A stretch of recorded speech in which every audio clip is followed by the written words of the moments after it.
গেল কয়েক যুগের ইতিহাস ভেদ করে এবার মাত্রাতিরিক্ত শীত পড়তে পারে বলে জানিয়েছেন আবহাওয়াবিদ আব্দুর রহমান। এখন পর্যন্ত আমাদের যে বিভিন্ন গবেষণা বা আমাদের যে প্রেডিকশন আছে সেই প্রেডিকশন অনুযায়ী মোটামুটি গত বছর বা তার আগের যে বছরগুলোতে মোটামুটি শীতকাল আমাদের দেশে আমরা যে ধরনের শীত অনুভব করতাম তার চাইতে হয়তো কিছুটা শীত বেশি হওয়ার সম্ভাবনা আছে।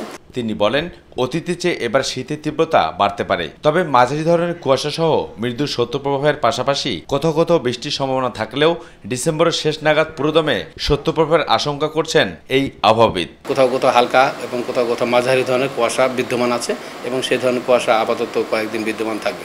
তবে আগামী 20 তারিখের পর থেকে দেশের কোনো অংশে হালকা থেকে মাঝারি ধরনের বৃষ্টিপাতের সম্ভাবনা আছে। এসব অঞ্চলে দু এক জায়গাতে মৃদু ধরনের শৈত্যপ্রবাহ বয়ে যাওয়ার সম্ভাবনা আছে। পাশাপাশি তেঁতুলিয়া ও চুয়াডাঙ্গায় তাপমাত্রা হ্রাস পেয়ে 25 থেকে কমে দাঁড়িয়েছে 9.3 ডিগ্রি সেলসিয়াসে বলে জানান আবহাওয়াবিদ আব্দুর রহমান।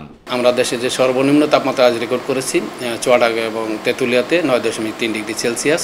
তবে আগামী যে রাত আসছে আমাদের সামনে, এই রাতেও তাপমাত্রা কিছুটা কমের দিকে থাকার সম্ভাবনা আছে, বিশেষ করে দেশের উত্তর এবং উত্তর পশ্চিমের যে অঞ্চলগুলোতে। আবু সুতপু, মাই টিভি, ঢাকা। অর্থাৎ ডিসেম্বরের শেষ থেকে জানুয়ারি মাসের সময়।